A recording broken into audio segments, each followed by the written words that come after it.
వంకాయలు వంకాయలు అయితే ఇలా చిన్నగా కట్ చేసుకున్నానండి.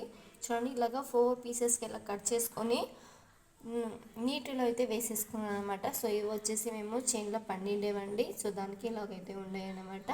సో నెక్స్ట్ వచ్చేసి మనకి కొద్దిగా అల్లం పీస్ అయితే తీసుకున్నానండి. కొద్దిగా పచ్చి కొబ్బరి అయితే తీసుకున్నాను. కొద్దిగా ఒక మీడియం సైజు ఒక ఆనియన్ అయితే తీసుకున్నాను. ఒక మీడియం సైజు తెల్లపైన ఇలా పొట్టు అయితే తీసేసుకున్నాను అనమాట. సో నెక్స్ట్ వచ్చేసి ఇక్కడ వచ్చేసి ఒక 2 టమాటో, నేను మీడియం సైజ్ అండి, మీడియం సైజ్ టమాటో అయితే తీసుకున్నాను. మీకు ఈ కారానికి సరిపడేంత కారం పొడి, ధనియాల పొడి, ఇంకా పసుపు అనమాట. చాలా సింపుల్గా చూపిస్తున్నాను అండి. సో రెసిపీ వచ్చేసి చాలా బాగుంటుంది. సో ఇప్పుడు మనం ఎలా చేసుకోవాలో చూపించేస్తాను. సో ఇప్పుడు వచ్చేసి మనం మిక్సీ జార్ అయితే తీసుకోవాలండి.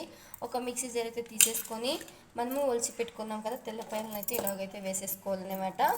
సో నెక్స్ట్ వచ్చేసి ఆనియన్స్ కూడా మనము ఇలాగే వేసేసుకోవాలండి. మొత్తం అయితే మనం మెత్తగా పేస్ట్ లాగా అయితే పట్టేసుకోవాలండి. సో ఇక్కడ వచ్చేసి నేను పచ్చి కొబ్బరి అయితే వాడినాను. మీకు గ్యాస్ట్రిక్ అవుతుంది అనేటట్లుంటే మీరు ఎండు కొబ్బరి కూడా వేసుకోవచ్చండి. సో ఇక్కడ కొంచెము అల్లం పీస్ కూడా వేసుకోవాలి. ఇంకా టమాటో కూడా వేసేసుకొని ఇక్కడ వచ్చేసి మీ కారానికి సరిపడేంత కారం అయితే మీరు వేసుకోవాలండి. ఇక్కడ వచ్చేసి నేను ఒక టేబుల్ స్పూన్ వరకు కారం అయితే వేస్తున్నాను. మీ దగ్గర కారం లేదంటే మీరు మిరపకాయలను కూడా వాడుకోవచ్చండి. ఇక్కడ వచ్చేసి ఒక టేబుల్ స్పూన్ వరకు ధనియాల పొడి అయితే వేసుకున్నాను. వేసేసుకొని ఇప్పుడు మనం మెత్తగా గ్రైండ్ అయితే చేసేసుకొని వచ్చేద్దామండి.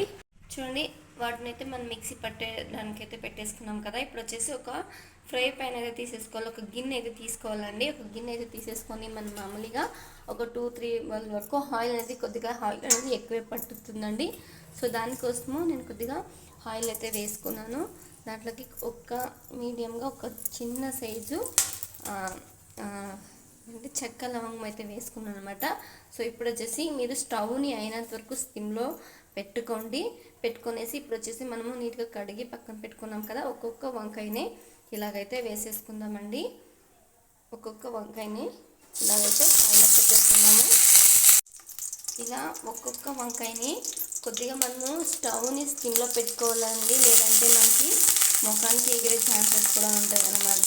సో ఇలాగే వేసేసుకోవాలి. అన్నీ మొత్తం ఇలాగైతే వేసేసుకొని మనం బాగా ఆయిల్లో డీప్ ఫ్రై అయితే చేసుకోవాలన్నమాట. మనం బాగా ఆయిల్లో ఫ్రై చేసుకుంటేనే అండి మనకి గుత్తి వంకాయ కర్రీ అనేది చాలా బాగా వస్తుందన్నమాట. సో ఇప్పుడు మనం మొత్తం వేసేసుకొని ఆయిల్లో బాగా ఫ్రై అయితే చేసేసుకుందాం.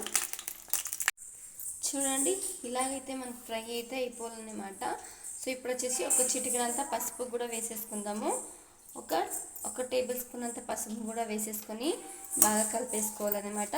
సో నెక్స్ట్ వచ్చేసి మనము ఏదైతే గ్రైండ్ చేసుకొని పక్కన పెట్టుకున్నామో ఆ మిశ్రమాన్ని దీంట్లోకి అయితే వేసేసుకోవాలండి. వేసేసుకొని ఒక 1 నుండి ఒక 10 వరకు మనము బాగా ఫ్రై అయితే చేసుకోవాలన్నమాట. ఈ మసాలా కర్రీ అనేది చాలా బాగుంటుందండి.